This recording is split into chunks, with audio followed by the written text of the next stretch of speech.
ভাইয়া। হ্যাঁ তোরও আব্বা তো নাই ভাইয়া। হ্যাঁ তোর তো সমস্যাটা কি বলতো? বারবার ফোন করে যাচ্ছিস, সকালে একবার ফোন করে ঘুম ভাঙালি, এখন আবার ফোনের পরে ফোন করে যাচ্ছিস। বাবারে আমি তো বললাম যে আমি রওনা হয়েছি, আমি রাস্তায়। শব্দ পাচ্ছিস না? এই শোন শোন, শব্দ শোন শোন। পাচ্ছিস পাচ্ছিস গাড়ির হর্ন শুনতে পাচ্ছিস? তোমার আসতে হবে না ছোট ভাইয়া, ওর আব্বার নাই। কোনো চিন্তা করিস না, আমি তো আছি, তোর বড় ভাই আছে। আব্বা চলে গেছে, তুই এখন থেকে তোর সব দায়িত্ব আমার। তুই কোনো চিন্তা করিস না বোন। ভাইয়া ভাবি ওকে ঠিক মতো বুঝাও, যে চলে গেছে সে তো চলেই গেছে, তাই না? আল্লাহর মাল আল্লাহ নিয়ে গেছে, এখানে আমাদের তো কোনো হাত নাই। একটু দেখ না ভাই, তাড়াতাড়ি ফর্মালিটি গুলো শেষ হলে আমরা বাবাকে নিয়ে যেতে পারি। 19,800। স্যার 19,000 না, এটা 19,66,800। কত? 19,66,800। না না, এটা তো হতেই পারে না। আমি কনফার্ম যে আপনাদের হিসাবে কোনো ভুল আছে, রিচেক করে নিয়ে আসেন। স্যার আমাদের সার্ভারের কোনো ভুল নাই। এই যে দেখেন, আইসিইউতে ছিল 23 দিন, সবগুলা টেস্টের মধ্যে 25%, মেডিসিনের মধ্যে 15%, আর আমরা হচ্ছে আইসিইউর মধ্যেও ডিসকাউন্ট দিয়ে দিছি। আমাদের যদ্দূর ডিসকাউন্ট দিয়ে সবকিছু দেওয়ার পরে 19,66,800 টাকা। আসেন নিচে কাউন্টার আসেন, চাইলে আপনারা আবার রিচেক করতে পারেন। আমরা তো গত মাসে আমরা ফ্ল্যাট বুকিং দিয়েছি, 30 লাখ টাকা ডাউন পেমেন্ট দিয়েছি, আর প্রত্যেক মাসে 5 লাখ টাকা করে আছে, ইনস্টলমেন্ট আছে। আমাদের হাতটা একদম খালি। ছোট তুমি দেখো কিছু করতে পারো কিনা। আমি কোথা থেকে দেখবো? বাইরে যাব না, সেখানে তো সব টাকা পয়সা জমা দেওয়া হয়ে গেছে ভাইয়া। কিন্তু আব্বা না তোকে অনেকগুলো টাকা দিয়েছিল, যে টিউশন ফি আর থাকা খাওয়ার খরচ? হ্যাঁ, সেখান থেকে দাও। ভাবি একটু বোঝার চেষ্টা করো, সেগুলো থাকে নাকি? ও আচ্ছা, তুমি এর মধ্যে পেনশনের টাকা উঠে জমাও দিয়ে দিয়েছো। হাফিজ, আমার কাছে লাখ তিনেক টাকা আছে, আর কিছু টাকা আমি দরকার হলে অফিস থেকে ম্যানেজ করছি। বাকিটা একটু তুই ম্যানেজ করো ভাই। বাকিটা মানেও তো আরো 16 লাখ টাকা, তাই না? 16 লাখ টাকা কোথায় পাবো আমি? আমার কাছে 1,10,20,000 টাকার মতো হবে। আমি সেখান থেকে না হয় 30-40 বা 50। তোমার কাছে 3 লাখ টাকা আছে মানে? তুমি তো বললে যে তোমার কাছে কোনো টাকা নেই, এখন 3 লাখ টাকা কোথেকে আসছে? ভাইয়া এখন কি আমার আব্বা এই হসপিটাল পড়ে থাকবে? তোমরা কি টাকা টাকা শুরু করলা? ভাইয়া ভাইয়া আমার আব্বার এখান থেকে বের করো না, আব্বার কাছে একটু যাই আমি। আর টাকা দিয়ে কি হবে, আমার বাবা নাই। এদিকে আসো। কি বললে? তোমার কাছে 3 লাখ টাকা আছে মানে? আমি জানি না কেন। আর সেদিন যে মার্কেটে গেলাম, গিয়ে বললাম যে গোল্ডের একটা চুড়ি আমার পছন্দ হয়েছে, মাত্র 1.5 লাখ টাকা, আর তুমি বললে তোমার কাছে কোনো টাকা নেই। এখন 3 লাখ টাকা কোথেকে আসছে? সিকিউরিটি মানি হিসেবে ছিল, বাবা হসপিটালে, তোমাকে বুঝতে হবে। ও বাবা হসপিটালে, আমি আমি আমি তোমার ওয়াইফ না? আমার প্রতি কোনো দায়িত্ব নেই তোমার? হ্যালো দোস্ত, আমার বাড়ির কিছু গহনা আছে বুঝছো, আমার কাছে ধর 5-6 ভরি হবে।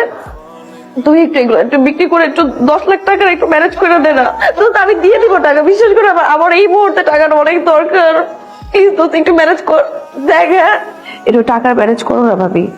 আমি কিভাবে টাকা ম্যানেজ করবো? ভাবে আমি জানি তুমি আঙ্কেলকে বলে টাকা ম্যানেজ করতে পারবা ভাবি, তুমি একটু ম্যানেজ করো না ভাবি। আমি তোমার হাত ধরে বলতেছি ভাবি, একটু ম্যানেজ করো না ভাবি। আমার একটা বুদ্ধি আছে, আমি টাকা ম্যানেজ করছি। তুমি তোমাদের বাড়িটা আমার নামে লিখে দাও, আর সেই বাবদ আমি তোমাকে 30 লাখ টাকা লিখে দিচ্ছি। 10 লাখ টাকা তোমার বেনিফিট, 19 লাখ টাকা তো আসছে, 11 লাখ টাকা লিখে দিলে তুমি এখন টাকা দিতে পারবা? হ্যাঁ, পারবো না কেন? টাকা তো আব্বার কাছে চাইলেই হবে, আব্বার টাকা বাসা থাকে তো। আমি আমার বাবাকে নিয়ে যেতে পারবো এখানে? কে বলে দিতে পারবো না কেন? অবশ্যই পারবে, লিখে দিলেই হবে আমার। ভাবে আমি লিখে দিব, তুমি তুমি পেপার দাও, আমি লিখে দিই। আমার বাবাকে একটু নিয়ে যাবো। আচ্ছা আচ্ছা আচ্ছা।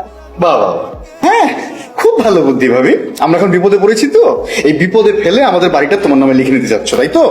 চমৎকার, তোমার বুদ্ধির তারিফ করতে হয় ভাবি। ভাবি সমস্যা নাই, আমি লিখে দিচ্ছি ভাবি। তুমি কি এখন টাকাটা দিতে এই পারবা? জন্য না কারো বিপদে কারো সাহায্য করতে নেই। ঠিক আছে, করো না, তোমার সাহায্যের দরকার নেই তো। আর তুই কি বললি, তোর অংশ লিখে দিবি? আমার অংশ লিখে দিই ভাইয়া, আমার তো লাস্টটা নিতে হবে না। ঠিক আছে দে, তুই তোর অংশ লিখে দে, আমি আমার অংশের বিন্দু মাত্র ছাড় দেবো না। তুমি কি জানো এই জায়গাটুকুর দাম কি পরিমাণ? এই জায়গাটুকুর দামই আছে মিনিমাম 1 কোটি টাকা। আর একটা রেডিমেড বাড়ি সহ এই জায়গার দাম মিনিমাম 1.5 কোটি টাকা। আচ্ছা তুমি তো করো না, তোমার বাড়ি বিক্রি করো, যা ইচ্ছে তাই করো, লাশ তো মর্গে পড়ে আছে, করো। এত মুরত থাকলে করো না কেন? হ্যাঁ ঠিক আছে, করবো তো। আমাদের বাবা তো, তাই না? আমাদের তো করতেই হবে। তোমার মধ্যে এরকম কুবুদ্ধি নিয়ে তো একটা সোর্স দিয়েছে, সেটা অ্যাকসেপ্ট না করলে খুলবি না। কিভাবে ব্যবহার করবি? আমি ক্লিয়ার বুঝতে পারছি, এগুলো তোমরা দুজনে প্ল্যান করে এখানে এসেছো, তাই এই না? ছোট, বড়দের সাথে কিভাবে কথা বলতে হয় জানো না? জানি, এবং তোমরা আমাকে আরো ভালো করে শেখাচ্ছ যে কি করে কথা বলতে হয়। স্যার আপনাদের বিল পেড হয়ে গেছে, আসেন নিচে আসেন, বাকি ফর্মালিটি শেষ করে আপনারা চলে যান। বিল? এই তুমি যে একটু আগে নিচে গেলে, তুমি বিল দিয়ে যাও না তো? আরে আমি বিল করতে দেবো, আমি তো সিগারেট খেতে গেছিলাম। তাহলে বিল দিল কে? মা, বাবা নেই, বাবার জন্য দোয়া করুন। আপনি আমি ইফতি। আপনি কেন? Ambulance ready. স্যার গাড়ি রেডি। আমি অ্যাম্বুলেন্সে যাব, আপনারা আমার গাড়িতে যান। মা, বাদ জোহর বাবা জানাজা দিব, দোয়া করো। ভাইয়া বৃষ্টি নামতেছে তো, ছাতা লাগবে না? আমার বাবা এখানে ভিজতেছে। তোর কি করতেছো তুমি এগুলো? আরে আমার বাবা তো এখানে ভিজতেছে। ভাবছো কিছু? অনেক চিন্তায় পড়ে গেছে যে সরকারি হাসপাতালে নিয়ে যাই। না, তোর জোর ধরলো, তুইও বললি যে ঠিক আছে চলো নিয়ে যাই। এখন কত টাকা বিল হলো হিসাব আছে? আর একবার ভেবে দেখেছিস টাকাটা যদি ওই ছেলেটা শোধ না করতো তাহলে কি অবস্থাটা হতো? কি আর হতো, প্রেস্টিজ যেত। আমি কি একটু কথা বলতে পারি? বলুন। আমি যতদূর জানতাম বাবার শেষ ইচ্ছা ছিল, বাবা, আপনাদের বাবার শেষ ইচ্ছা ছিল যে বড় মায়ের কবরে তার কবরটা হবে। তুমি এত কিছু জানলে কি করে? আপনাদের বাবার সাথে আমার কথা হয়েছে এবং আমি এটাও শুনেছিলাম যে প্রায় নাকি বড় মা তার স্বপ্নে আসতেন এবং ঘুম ভাঙার পর সে নাকি বেলি ফুলের ঘ্রাণ পেতেন। আমি একটা বেলি ফুলের গাছ অ্যারেঞ্জ করেছি, ও আর আপনাদেরকে বলা হয়নি, আমি কবরটাও অ্যারেঞ্জ করেছি। আপনি আসলে কে? আমার বাবাকে আপনি বাবা বাবা করছেন, আমার মাকে বড় মা বলে ডাকছেন। এক্সাক্ট উদ্দেশ্যটা কি আপনার? আমার উদ্দেশ্য, ভাই বৃষ্টি বাদলের দিন তো পানি টানি উঠে যেতে পারে, চলেন যাই। ভাবি ওটা কি তরু জামাই? আর কয়জনের মুখ বন্ধ করবা? হ্যাঁ, চোখ গরম করে আর কয়জনের মুখ বন্ধ করবা? এলাকার সবাই তো বলতেছে। কি বলতেছেন ভাবি? কি বলবো, আমি তো সত্যই বলতেছি, আর আমি তো ভালো করে বলতেছি। লোকজন তো বলতেছে যারার সন্তান, অবৈধ সন্তান। তোমার আব্বা একটা বিয়ে করছিল, কি সম্পর্ক ছেলের সাথে তোমার? হঠাৎ করে তোমার জন্য এত কিছু করতেছে। কি ভাবি? সত্য কথা বললেই তো। ভাবি ওই লোকটার সাথে আমার কোনো সম্পর্ক নাই, এই ব্যাপারে তুমি আর কোনো কথা বলবা না। ও, কোনো সম্পর্ক নাই, এমনি এমনি সব করতেছে, এত কিছু সবকিছু করতেছে এমনি এমনি। এটা তো আমি কিভাবে বলবো? আমিও তো ওনাকে আজকে দেখলাম। আমি তার বড় ছেলে, আমার ভাই এবং আমার পরিবারের পক্ষ থেকে আমার বাবার হয়ে আপনাদের কাছ থেকে ক্ষমা প্রার্থনা করছি। আমি জানি ওনার অর্থনৈতিক লেনদেন সবসময় ক্লিয়ার ছিল, তারপরও আপনারা কেউ যদি ওনার কাছে টাকা পেয়ে থাকেন তাহলে সেটা আমাকে বলবেন, সেই টাকাটা আমি দেব।